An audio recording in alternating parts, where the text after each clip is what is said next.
উপাচার্য এবং উপ উপাচার্যকে দায়িত্ব থেকে অব্যাহতি প্রদানের। খুলনা প্রকৌশল ও প্রযুক্তি বিশ্ববিদ্যালয়ের উপাচার্য মোহাম্মদ মাসুদের পদত্যাগের এক দফা দাবিতে আমরণ অনশনরত শিক্ষার্থীরা প্রায় 58 ঘণ্টা পর তাদের কর্মসূচি প্রত্যাহার করেছেন।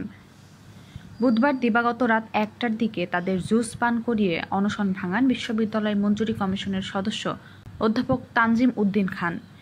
অনশন ভাঙানোর আগে শিক্ষা মন্ত্রণালয় থেকে পাঠানো একটি বার্তা অনশনরত শিক্ষার্থীদের পড়ে শোনান অধ্যাপক তানজিম উদ্দিন খান। সেখানে তিনি বলেন, সাম্প্রতিক ঘটনাবলীর পরিপ্রেক্ষিতে সমস্যা নিরসন ও স্বাভাবিক শিক্ষা কার্যক্রম শুরুর লক্ষ্যে কুয়েটের উপাচার্য ও সহ উপাচার্যকে দায়িত্ব থেকে অব্যাহতি দেওয়া হয়েছে।